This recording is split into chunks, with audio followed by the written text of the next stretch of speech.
கிளவரா ரஜினிகாந்த் நுழைக்கிறார், கிளவரா விஜயகாந்த் நுழைக்கிறார். ரஜினிகாந்த் எப்படி நுழைக்கிறாரு?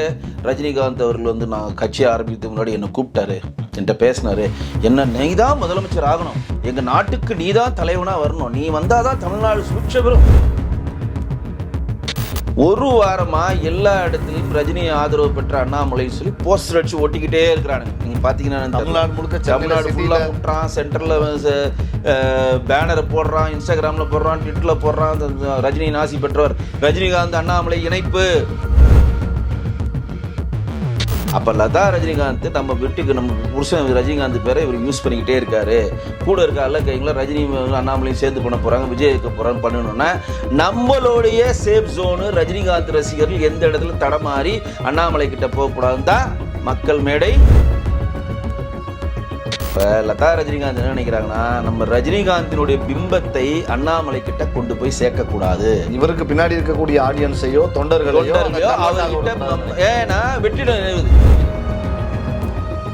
ரஜினி ரசிகர்களே ஓடியாருங்கள், தூங்கிட்டு இருந்த ரஜினி முழித்து கொண்டு விட்டார். அவர் இப்போ உங்க இயக்கத்துக்கு கூட வருவார், உங்களுக்கு அவர் டாட்டா காட்ட போகிறார், உங்களுடன் அவர் உணவருந்த போகிறார், உங்களுடன் அவர் குப்பையை அலை போகிறார், உங்களுடன் இணைந்து மாற்றத்தை உண்டு பண்ண போகிறார், வாருங்கள் அப்படின்னு சொல்லி ரஜினிகாந்த்ன்ற லோகோ மட்டும் தான் யூஸ் பண்ணுவோம். ரஜினிகாந்த் உள்ள கொண்டு வர மாட்டாங்க. ரஜினிகாந்த் ஒரு பிம்பம், அந்த பிம்பத்தை அண்ணாமலை யூஸ் பண்றது அவங்க விரும்பல. அதே வந்து அண்ணாமலைக்கு ஸ்டாப் பண்ணணும்னு நினைக்கிறாங்களா, நிரந்தரமா ஸ்டாப் பண்ணணும்ன்றது இதுதான் ஸ்டாப் ஆயிடுச்சு ஆல்ரெடி. அப்படி என்ன கோபம் அண்ணாமலை மீது? அவர்களுக்கு கோபம் இல்லைங்க, கோபம் கிடையாதுங்க.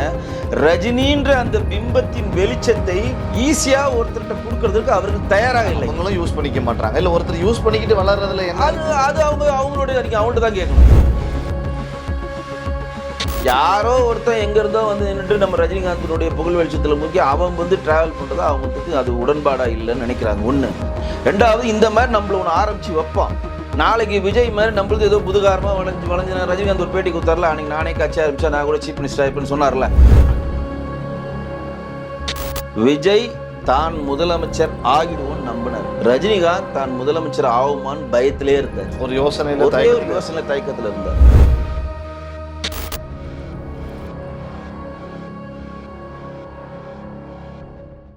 ஜாம்பவான் நேயர்களுக்கு பிரபாகரனின் அன்பு வணக்கம். இன்றைய அரசியல் அரங்கம் நிகழ்ச்சியில் நம்மோடு இணைந்திருக்கக்கூடிய சிறப்பு விருந்தினர் திரு வெங்கடேஷ் அவர்கள். வணக்கம். வணக்கம் சார்.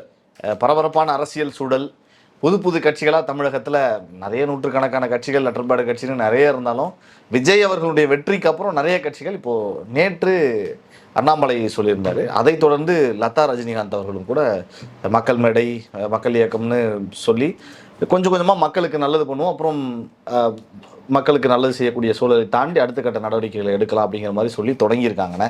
உங்கள் பார்வை, ஒரே நாளில் ரெண்டு இயக்கங்கள் கட்சின்னு சொல்ல முடியாது, 2 இயக்கங்கள் உருவாயிருக்கிறது. திரு லதா அவர்கள் ஆரம்பிச்சிருக்க இயக்கத்துக்கும் அண்ணாமலை இயக்கத்திற்கும் முதல் நம்ம ஃபர்ஸ்ட் ஒரு வாழ்த்துக்களை சொல்லலாம். இது நாள் வரையும் லதா எதுவுமே ஆரம்பிக்காம நேற்று ஏன் திடீர்னு இதை ஆரம்பிக்கணும் அப்படின்ற ஒரு பேச்சே வருது. நேற்று என்ன பெரிய பிரச்சனை அவங்களுக்கு அப்படின்னா, அண்ணாமலைன்ற ஒரு கட்சி ஆரம்பித்ததுனால லதாவோடைய அந்த மக்கள் மேடை, மக்கள் இயக்கம்ன்ற அந்த அமைப்பு பெருசாக மக்கள் மனதில் இடம்பெறலை, மீடியாவோட கவரேஜ் வரல. ஏன்னா அண்ணாமலைன்னு அவர் கட்சி ஆரம்பிச்சார், இன்ஸ்டாகிராமில் பேசுகிறாரு, அவருடைய ஆதரவாளர்லாம் பதிவு பண்ணிக்கிட்டே இருக்கிறாங்க, வி ஆர் த லீடர்ஸ்ன்னு சொல்லி பதிவு பண்ணிக்கிட்டே இருக்கிறாங்க, 10 லட்சம் வரையும் போதுன்றதில் அதில் தான் வந்து ட்ரெண்டிங் போயிட்டுருக்கப்ப இவர்களது எடுபடவில்லை. இதனால் வரையும் திரு ரஜினிகாந்த் அவர்களோ, ரஜினிகாந்த் மனைவியாக இருக்கக்கூடிய லதா ரஜினிகாந்த் அவர்களோ எதுவுமே மக்கள் சேவை சம்பந்தமாக எதுவுமே ஆரம்பிக்காம கண்ணு கட்ட பிறகு சூரிய நமஸ்காரம் மாதிரி சங்கரான்ட்டு மாதிரி இப்போ எதற்கு இதை ஆரம்பிக்கணும் அப்படின்ற ஒரு கேள்வி மக்கள் மனதில் கண்டிப்பாக எழும். உண்மைதானே? உண்மை. ஏன் ஆரம்பிக்கிறாங்க அப்படின்னா, அண்ணாமலைஜி வந்து நான் வந்து புது கட்சி ஆரம்பிக்க போகிறேன், வி ஆர் த லீடர்ஸ் அப்படின்னு சொல்கிறார். நம்மளாம் வந்து ஒன்றாக இணைந்து நம்ம எல்லாருமே தலைவர்கள் அப்படின்ட்டு ஒரு இயக்கத்தை ஆரம்பிக்கிறேன் அப்படின்னு ஒரு அப்துல் கலாமுடைய பேரில் வந்து கோயம்புத்தூரில் ஒரு பாசறை ஏற்படுத்தி அதில் ட்ரைனிங் பண்ணவங்க தான் தேர்தலிலே போட்டியிட முடியும்னு சொல்லி அவர் சில விஷயங்களை முன்வைக்கிறப்ப அவர் பிஜேபியிலேருந்து ரிசைன் பண்ணி போகிறாரு அப்படின்ற கன்ஃபர்மேஷன்ஸ்க்கு வந்து வெயிட் பண்ணிகிட்டே இருக்காங்க. கிட்டத்தட்ட ஒரு வாரமாக அவர் வந்து கண்ணாமூச்சி ஆட்டம் காட்டிக்கிட்டே இருந்தார். இப்போ என்ன சொல்கிறேன், நான் போட்டோம் நாட்கள் போட்டோம் சொல்கிறேன் அப்படின்னு டெல்லியில் போகிறது, டெல்லியில் போய் அந்த மீடியாட்ட பேசுறது, இந்த மீடியாட்ட பேசுறது, அமித்ஷாவை பார்க்க போகிறன்றது, மோடியை பார்க்க, தன்னோட வார் ரூமை வச்சு சிங்கம் வருது, புலி வருது, யானை வருதுன்னு காட்டிக்கிட்டே இருப்பார்ல முன்னாடி, அதையே அவர் காட்டிக்கிட்டு இருந்தார். அப்போ இவர் கட்சியை ஆரம்பிக்க போகிறாரா ஆரம்பிக்கலையான்றது யாராலையும் முடிவு பண்ண முடியல. ஏன்னா இவர் வந்து பல்ட்டி மன்னர். எங்கள் அப்பாவுக்கு உடம்பு சரியில்லை, அவருக்கு டயாலிஸ் பண்ணுறாங்க, அதனால நான் வந்து எங்கள் அப்பா கூட இருக்கணும், நான் எங்கள் அப்பாவை காப்பாற்ற வேண்டியது என் கடமை, நான் தேர்தல் பிரச்சாரம் பண்ண முடியாது அப்படின்னு சொன்னார்ல. அப்படியே பெல்ட் வச்சாரா இல்லையா? வாங்க மோடிஜி அமித்ஷா பேசணும்னு போய் தேர்தல் பிரச்சாரம் பண்ண, உங்களுக்கு தனி ஹெலிகாப்டர் தரோம், எடப்பாடி பழனிசாமி தான் முதலமைச்சர்னு சொல்லுங்கன்னா பெல்ட் அடிச்சு போனாரா இல்லையா? அந்த மாதிரி வந்து பெல்ட் இவர் அடிப்பாரா அப்படின்ற ஒரு பயம் வந்து பெருந்தலைவர்கள்ட்ட இருந்துச்சு, லோக்கல்ல இருந்துச்சு. ரைட்டா? இந்த டெல்லிக்கு அவர் போய் என்னென்ன ரெடி பண்ணுறாரு, லோகோ ரெடி பண்ணுறாரு, இன்ஸ்டாகிராமில் பேசுறதுக்கு ரெடி பண்ணுறாரு, மற்ற கட்சி தலைவர்கிட்டலாம் பேசுகிறாரு, எல்லா நேஷனல் மீடியாட்டையும் பேசுகிறாரு, பிரிண்ட் மீடியாவுக்கு இவரே வாலண்டியர் பண்ணி ஆரம்பிக்க போகிற கொஞ்சம் பூஸ்ட் பண்ணுங்கன்றாரு. இவருக்கு இப்போ ஃப்ரெண்ட்ஸாக இருக்கக்கூடிய இவர் வந்து வாழ்வதற்கு மாதம் 10 லட்சம் கொடுக்குறாங்களோ அவங்க ஃப்ரெண்ட்ஸு சொன்னார்ல, வீட்டு வாடகைலாம் என் ஃப்ரெண்ட்ஸ் தாங்க தராங்க, எங்ககிட்ட கையில் காசே இல்லைங்க, நான் ரொம்ப பிச்சைக்காரங்க, அமெரிக்காவுக்கு நான் 10 தடவை போயிட்டு வருவாங்க, நான் பிச்சைக்காரங்க, லண்டனில் போய் படிப்பேங்க, நான் ரொம்ப பிச்சைக்காரங்க, என்ன பண்ண தொண்டாமுத்தூரில் அவ்வளோ பெரிய இடம் வாங்குவேன், நான் ரொம்ப பிச்சைக்காரங்க, நான் வந்து அண்ணாமலை பிரிக்ஸ்ன்னு சொல்லி திண்டுக்கல்ல மச்சான் பேரில் பெரிய செங்கசூளை இருக்குங்க, அதில் எனக்கு பங்கு இல்லைங்க, ஏன்னா நான் பிச்சைக்காரங்க, நான் விவசாயம் பண்ணுங்க, ஆடு மாடு வச்சு தாங்க பிழைக்கிறேன் அப்படின்னு சொல்லிட்டு இருந்தார்ல அவர். இதுதான் கல்யாணராமன் வந்து கிட்டத்தட்ட ஒரு 6 மாதம் முன்னாடி எடுத்து தோல் உரிச்சார், டேட்டாவாக உரிச்சார், என்னென்ன இருக்குது அவர்கிட்ட சொத்து இருக்குன்னு, அது தனி கணக்கு. இந்த பெல்ட்டிக்குமார் பெல்ட் எதனா அடிச்சிட்டாருன்னா பிரச்சனை ஆகிடுமே. அப்போ இந்த ஒரு வாரம் அவர் அந்த ப்ராசஸ் எடுக்கிறப்ப அந்த ஒரு வார ப்ராசஸில் யாருமே உள்ளே நுழைக்கிறார் அவர் அண்ணாமலை? கிளவராக ரஜினிகாந்த் நுழைக்கிறார், ஓகே, கிளவராக விஜயகாந்த் நுழைக்கிறார்.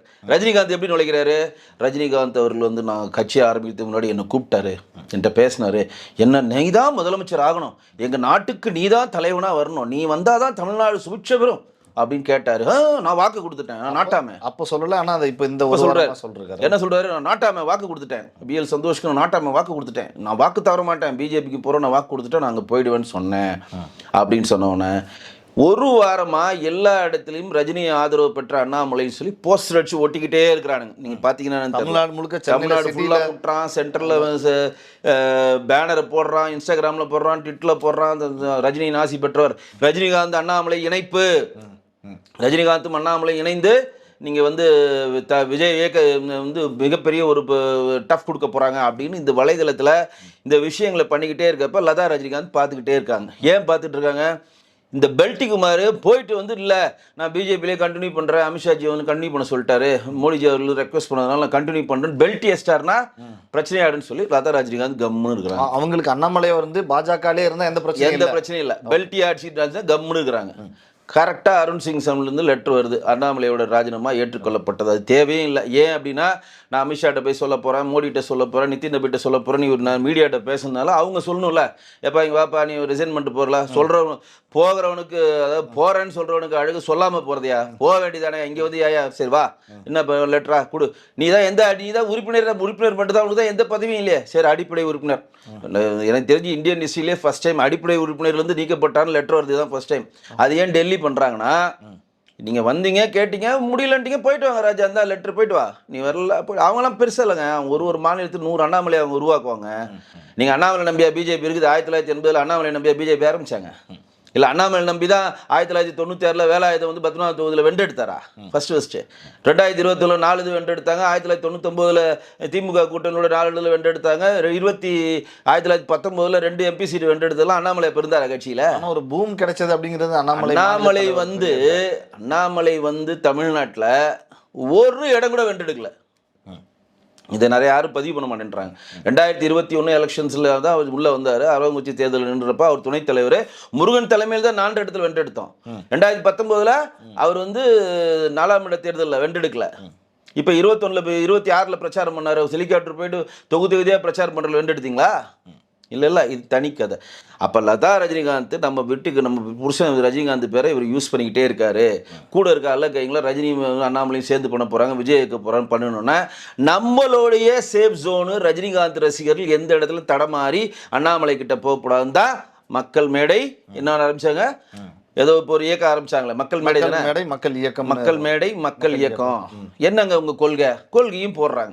யார் யார் சும்மா இருக்கீங்களோ, யார் யார் வேலை வெட்டி இல்லாமல் இருக்கீங்களோ, யார் யார் மக்களுக்கு பணி செய்யணும்னு நினைக்கிறீங்களோ, யார் யார் வீட்டில் சாப்பிட்டு தூங்குறீங்களோ தயவுசெய்து இணைங்க, எங்களோட இணைஞ்சு மக்கள் பணியாற்றுங்க. 1975 வந்து வந்தார் ரஜினிகாந்துக்கு வந்து நடிக்கிறதுக்கு. அதுக்கப்புறம் அவர் கல்யாணம் பண்ணி 2 புள்ள புத்து பேரம் பேத்தி எடுத்து எங்கேயோ போய் இன்னைக்கு 75 வயசு மேலே தாண்டி நிற்கிறாரு. இப்போலாம் சேவை செய்ய மாட்டாங்க. இன்னைக்கு தான் சேவை செய்ய 25 வருஷமா செய்யாத சேவையை இன்னைக்கு தான் செய்யறாங்க. 25 வருஷமா சுபிட்சமா நாடு இருந்து தேனாரும் பாலாரும் ஓடிக்கிட்டே இருந்துச்சு தமிழ்நாட்டில். இப்போ தேனாலும் பாலாரும் ஓடுறத நின்று போச்சு. இன்னிலேருந்து சேவை செய்ய ஆரம்பிப்பீங்க. ஏங்க நேற்றுலேருந்து சேவை செய்யலை? அது நேற்று நான் மறந்துட்டேங்க. இன்னிலேருந்து சேவை செய்யுங்க. யார் யார்? ஐஏஎஸ் வாங்க, ஐபிஎஸ் வாங்க, ரிட்டையர்ட் ராணுவ அதிகாரிகள் வாங்க, ஆசிரியர்கள் வாங்க. உங்களுடைய அறிவு களஞ்சியத்தை கொட்டுங்க, எங்ககிட்ட கொட்டுங்க. நாங்கள் அந்த கொட்டுறதை வாங்கிட்டு நாங்கள் இதை எப்படி எப்படிலாம் பண்ணணும்னு சொல்லி சேவையாட்டுறோம். ஏன் நான் என்ன சொல்கிறேன், ரஜினிகாந்த் ஒரு முன்வைக்கிறேன். ரஜினிகாந்த் அவர்கள் ஒரு 200 கோடி சொத்து இருக்குன்னு வச்சு ஒரு எக்ஸாம்பிள் சொல்கிறேன். அவங்க அந்த இயக்கம் மக்கள் இயக்கத்துக்கு அந்த 200 கோடி சொத்தில் 150 கோடியை வாங்கி நீங்கள் ஏழைக்கு மற்றவர்களாம் எழுதி தரேன், அன்னதானம் பெறேன்னு சொல்லுங்கள், நான் சேவை செய்கிறேன். செய்ய முடியுமா? அது முடியாதுல்ல. அப்போ லதா ரஜினிகாந்த் என்ன நினைக்கிறாங்கன்னா, நம்ம ரஜினிகாந்தினுடைய பிம்பத்தை அண்ணாமலை கிட்ட கொண்டு போய் சேர்க்கக்கூடாது. இவருக்கு பின்னாடி இருக்கக்கூடிய ஆடியன்ஸையோ தொண்டர்களையோ அவர்கிட்ட. ஏன்னா வெற்றிடம் நினைவுது. என்ன நடக்குது இப்போ? ரஜினிகாந்த் ரசிகர்லாம் வந்து துடிச்சிட்டு இருக்கான். என்ன துடிச்சிட்டு இருக்கான்? நமக்கு வந்து ஒரு அரசியலுக்கு ரஜினிகாந்த் நம்பி ஏமாந்துட்டு போயிட்டோம். காலையில் சொல்றார், இந்த படை இப்போ போகலாம், இந்த படை எப்போ போகிறது? சாயங்காலம் டொங்கின்ட்டார். என்னது? ஐயா எனக்கு உடம்பு சரியில்லை, நான் வந்து சிறுநீக மாற்ற என்னை விட்டுருங்க, அஜினமதி வீட்டுக்கு போங்க, தமிழ் வீட்டுக்கு போங்கன்னு சொல்லி டொங்கின்னு ஆயிட்டார். இவரை நம்பி ஃபுல்லாக செலவு பண்ணவன், இவரை நம்பி தன்னுடைய வாழ்வியல் இழந்தவன், இவரை நம்பி எல்லா கட்டமைப்பை நோக்கி வந்தவன், இவரை நம்பி மாற்று கட்சியிலிருந்து வந்தவன் எல்லாம் டொய்யினாய் ஓரமாக நின்ட்டான். அவங்களுக்கெல்லாம் புதுசாக ஒரு வேகம் எப்போ பிறகுது? விஜய்ன்ற ஒரு நடிகர் வேகம் புரியுது. அவங்களும் ஆஹா நம்ம இது முட்டாயிடுவேன், அப்போ நம்ம என்ன பண்ணலாம், நம்ம தாவே காலே போய் சேர்ந்து விஜயோட சேர்ந்து எதனா பண்ணலாம் அப்படின்னு அந்த ரசிகர்கள், அங்கே போகிற ரசிகர்களையும் தடுக்கணும். அட் த சேம் டைம் ரஜினிகாந்துக்கு இருக்கக்கூடிய அந்த திரை பிம்பத்தை இன்னொருத்தன் அண்ணாமலை போன்ற ஆட்கள்லாம் பயன்படுத்தக்கூடாது அப்படின்றதுல ரஜினிகாந்த் தெளிவாக இருக்காங்க. இந்த செய்தி எவனுக்குமே இங்கே தெரியல. ஏன்னா இதனால் வரையும் ஆரம்பிக்க அண்ணாமலைஜி லெட்டர் வந்த பிறகு அது வருது, அறிவிப்பு வருது. இல்லை காலை லெட்டர் வருது, அவர் இன்ஸ்டாகிராமில் பேசுகிறார், அடுத்த நிமிஷம் அவங்க பேசுகிறாங்க. இந்த மாதிரி மக்கள் மேடை மக்கள் இயக்கத்தில் இணைங்க, நாங்கள் வந்து சமூக பணி செய்ய போகிறோம், ரஜினி ரசிகர்லாம் இதில் சேர்ந்து பணியாற்றுறோம். எதுவுமே இல்லை. ஏன் அவங்க அவ்வளோ இது முடிஞ்சோன்னு அது பண்ணுறாங்கன்னா, இவன் இந்த பெல்டி குமார் அவங்க நம்பலை. அண்ணாமலை ஒரு பெல்டி குமார், நிறைய வாட்டி அவர் சொன்னது செஞ்சதில்லை. அந்த மைக்கேல் பெட்டில் போய் ஒரு பொண்ணை போய் பார்த்துட்டு வந்தோம், நாங்கள் 1 கோடி ரூபா அந்த பொண்ணுக்கு பிச்சை எடுத்து கொடுப்பேன் கொடுத்தாரு அவர். இங்கே 41 பேர் கரூரில் இருந்திருக்கு, எல்லாருக்கும் 1 லட்சம் நான் கொடுப்பேன்னாரு, கொடுத்தாரு அவர். எது சொன்ன வேலை எதுவுமே செஞ்சதில்லை, தனி கதை, அது தனியாக பேசுவோம். அப்போ ரஜினிகாந்த் பிம்பத்தை இப்போ ஒன்றும் இல்லை, ரஜினிகாந்த் ஒரு அறிக்கை கொடுப்பார், நான் எந்த அரசியல் கட்சியிலும் இல்லை, என்னுடைய ரசிகர்கள் எந்த கட்சிக்கு வேணால் ஓட்டு போடலாம், என் ரசிகர்கள் நான் கட்டுப்படுத்த மாட்டேன் அப்படின்னு ஒரு அறிக்கை கொடுத்துட்டு தேர்தல் தமிழில் போய் வீட்டில் பூந்துப்பார். அதானே பண்ணுறாரு வரையும்.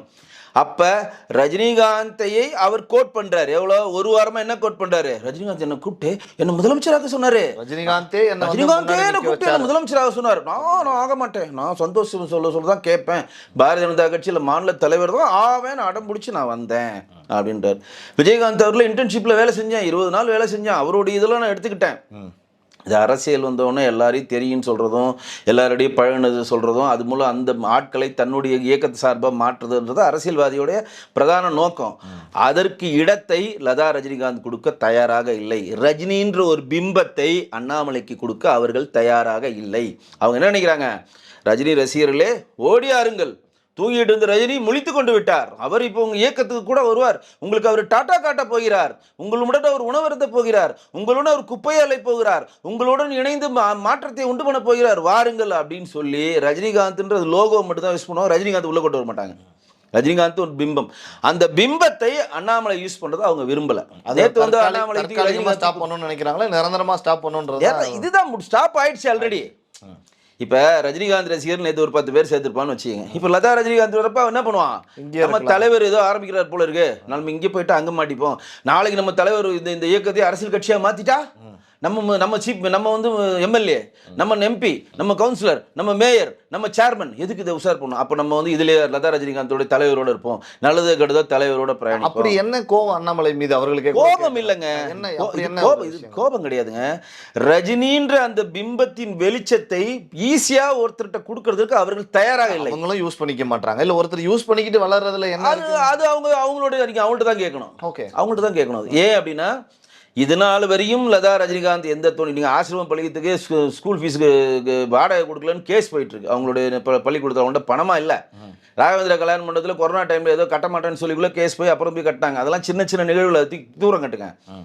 இப்போ அண்ணாமலை வந்து சொன்ன மறு நிமிஷமே இவங்க வீடியோவில் கொண்டு வந்து பேசுகிறாங்கன்னா அவங்க என்ன சொல்லாமல் சொல்கிறாங்கன்னா ரஜினிகாந்துக்கும் அண்ணாமலைக்கும் எந்த சம்பந்தமும் இல்லை, ரஜினி ரசிகர்கள் யாரும் அண்ணாமலையோட புது இயக்கத்தில் இணைய வேண்டாம், நீங்கள் மக்களுக்கு சேவையாற்றும் எனக்கு நினச்சினா இந்த மக்கள் இயக்கம் மக்கள் மேடையில் வந்து சேவையாற்றுங்க, இதுதான் செய்தி. ஓகே, இதுதான் செய்தி. இதுலேருந்து மக்கள் புரிஞ்சுக்கலாம். அவருடைய புகழ் வெளிச்சத்தை இன்னொருத்தருக்கு தயாராக அவர்கள் தயாராகலை. இதுதான் ரொம்ப ஒரு வரி செய்துனா இதுதான். இது அண்ணாமலையுடைய கணக்கை லதா ரஜினிகாந்த் வந்து முறியடிச்சிட்டாங்க. நம்ம லதா ரஜினிகாந்த்னு அவங்கள மட்டுமே சொன்னாலும் ரஜினிக்கும் இதுல உடன்பாடு அது தனிக்கதை. ஏன்னா ரஜினி பொதுவெளியில் பேசாமல் அவர் இதை பற்றி சொல்லக்கூடாது. லதா ரஜினிகாந்த் என்ன நினைக்கிறாங்க, ரஜினிக்கு இயக்குறது லதா ரஜினிகாந்த் தாங்க. இங்கே நிறைய பேருக்கு தெரியாது. இல்லை ரஜினிலாம் நீங்கள் போய் ரஜினிக்கு நேரடியாக பார்க்கலாம், லதா ரஜினிகாந்தை பார்த்து தான் உள்ள போய் பார்க்க முடியும். அவங்க தான் இவர்கள் ஏன் இதை பண்ணுறாங்கன்னா, யாரோ ஒருத்தன் எங்கேருந்தோ வந்து நின்றுட்டு நம்ம ரஜினிகாந்தினுடைய புகழ் வெளிச்சத்தில் முக்கிய அவன் வந்து ட்ராவல் பண்ணுறது அவங்களுக்கு அது உடன்பாடாக இல்லைன்னு நினைக்கிறாங்க. ஒன்று. ரெண்டாவது, இந்த மாதிரி நம்மள ஒன்று ஆரம்பித்து வைப்போம், நாளைக்கு விஜய் மாதிரி நம்மளது ஏதோ புதுகாரமாக வளைஞ்சு ரஜினிகாந்த் ஒரு பேட்டி கொடுத்தார்ல, அன்றைக்கி நானே கட்சி ஆரம்பிச்சா நான் கூட சீஃப் மினிஸ்டர் ஆயிருப்பேன்னு சொன்னார்ல, அந்த மாரி ஒரு அப்பட்ட கூட நம்ம மேலே ஒரு உட்கார வச்சு பின்னாடி ஒரு பின்னாடி இது நம்ம வேலை செஞ்சு இந்த அரசியல் மாற்றத்தை உண்டு பண்ணலாம். இவங்க என்ன சொல்கிறாங்க, மாற்றத்தை உண்டு பண்ணவும் சேவையாற்றவும் நல்ல அறிவுரைகளை கொடுப்பதற்கு எங்கள் இயக்கத்தில் இணையுங்கள் அப்படின்னா மாவட்டம் தூரம் வாங்க, நிர்வாகிகள் கிட்டத்தட்ட அரசியல் கட்சியை மறைமுகமாக சொல்கிறாங்க. ஓகே, அதனால தான் எல்லாரையும் கோட் பண்ணுறாங்க. ஆசிரியர்கள் வாங்க, ராணுவ அதிகாரிகள் வாங்க, ஐஏஎஸ் வாங்க. எந்த அரசியல் ஐஏஎஸ் வாங்க ஐபிஎஸ் சொன்னதில்லை. எல்லாரும் வாங்க, உங்களோட அறிவுரைகளை கொடுங்க, இந்த இயக்கத்தை எப்படி கொண்டு போகலாம். அதிகபட்சம் இவங்க என்ன பண்ணுவானுங்க, ஒரு கூட்டம் வச்சு 4 இடத்துல மரம் நடுவானுங்க, எங்கன்னா ஒரு இடத்துல போயிட்டு குளத்தை வெட்டுவானுங்க, குளத்தை சுத்தம் பண்ணுறான்னு, மெரினாவை சுத்தம் பண்ணுறான்னு, கழிவுநீர் கால்வாயில் இருக்கக்கூடிய குப்பைகள் ஆள்றான்னு இந்த வேலைகள்லாம் பண்ணுவாங்க. அதெல்லாம் பண்ணுவாங்க, அதுதான் இது பண்ணுவாங்க இயக்கன்னு. அப்போ அண்ணாமலைஜி அந்த ஃபோர்ஸில் வரப்ப ரஜினி ரசிகர்லாம் போய் அங்கே சேர்ந்துடக்கூடாது, அது ரஜினி ரசிகர்கள் உங்களுக்கு தனி பிளாட்ஃபார்ம் நாங்கள் வச்சுருக்கோம், போயிடாதீங்கன்ற கணக்குடைய ரிசல்ட்டு தான் லதா ரஜினிகாந்த். அதனால தான் அண்ணாமலை பேசின 1 hour 2 hour கழிச்சு அவங்க பேசுகிறாங்க. விஜய் அவர்களுடைய வெற்றிக்கு பிறகு ஒரு மனசோர்வில் இருந்தார் ரஜினி. இதெல்லாம் சமூக ஊடகங்களில் வரதான், வெளிப்படையாக அதிகாரப்பூர்வமாக கிடையாது. மனசோர்வில் இருந்தார். விஜய் அவர்கள் வெற்றி பெற மாட்டார் அப்படி தான் நினச்சாரு அப்படிங்கிற மாதிரியான பதிவுகள்லாம் பார்க்க முடியுது. விஜய் அவர்கள் ஜெயிக்கிறதுல சினிமா ரீதியாக 2 பேருக்கும் சூப்பர் ஸ்டார் யாருங்கிறதுல கிளாஷ் இருந்துச்சு. பட் அரசியல் வெற்றியை ரஜினியும் விரும்பலையா விஜய் அவருடைய வெற்றி? இல்லை, ரஜினி வந்து வெளியில் வந்து அது காட்டிக்கல. அவர் வந்து என்ன சொல்லிட்டு போனால் கம்பேரிசனாக சொல்லிட்டு போயிட்டார். என் உயரம் வேறு, விஜய் உயரம் வேறு, என் வயசு வேறு, அவர் வயசு வேறு, என்னுடைய ரசிகர்கள் வேறு, அவர் ரசிகர்கள் வேறுன்னு நாசுக்காக சொல்லிட்டு போயிட்டார்.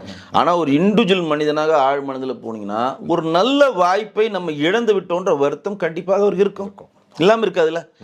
அன்றைக்கே அவர் அந்த ஃபோர்ஸில் வந்திருந்தாருன்னா அந்த வெற்றிடத்தில் அடித்து தூள் பண்ணி அவர் இன்றைக்கி முதலமைச்சர் ஆகிறதுக்கான வாய்ப்புகள் இருக்குது.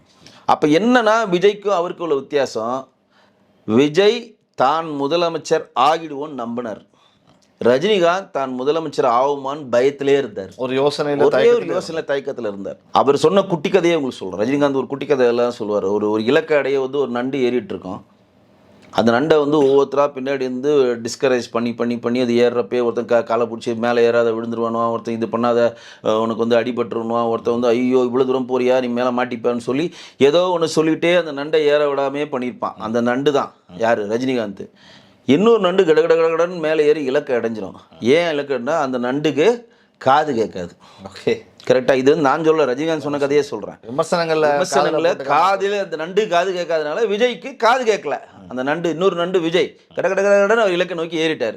இவர் வந்து காது கேட்டதுனால தமிழறிமணி சொல்கிறத கேட்குறாரு, தேசிய கட்சியில் ஏதோ ஒரு சொல்கிறத கேட்குறாரு, கலைஞர் சொல்கிறத கேட்குறாரு, ஸ்டாலின் சொல்கிறத கேட்குறாரு, ஜெயலலிதாமையோட அனுபவங்களை விமர்சனங்களை கூட தாங்கல மனசு. அப்போ வந்து இவர் ஏற இவருக்கு பயம் தொற்றிக் கொள்கிறது, இது சக்ஸஸ் ஆகுமா. விஜய் என்ன பண்ணுறாரு, எவன் என்ன சொன்னாலும் காதலே கேட்காம கடகடன்னு ஏறி போய் நின்று முதலமைச்சர் ஆகிட்டார். அந்த வருத்தம் இப்போ அவர்கிட்ட இருக்குது, இல்லைன்னா சொல்ல மாட்டேன், இருக்கும், இல்லாமல் இருக்காது. ஒரு மனிதனாக எல்லாருக்குமே இருக்குங்க. ஒரு கோல்டன் ஆப்பர்ச்சுனிட்டி கடவுள் உங்கள்கிட்ட கொடுக்குறப்ப அந்த ஆப்பர்ச்சுனிட்டி நீங்கள் ரிஜெக்ட் பண்ணிட்டு அதே கோல்டன் ஆப்பர்ச்சுனிட்டி இன்னொருத்த வந்து உங்கள் முன்னாடி உட்கார்னா ஒரு சின்ன பையன், பெரிய விஷயம் இல்லை. இன்றைக்கி வந்து விஜய் நமக்கு பிடிக்குதோ இல்லையோ 108 சீட்டில் வென்றெடுத்து நீ தமிழ்நாடு அரசியலே ஒரு சாமானியனும் எம்எல்ஏ ஆகணும்னு ப்ரூவ் பண்ணதுனால அவருக்கு நம்ம என்றைக்குமே தலை வணங்குவோம்.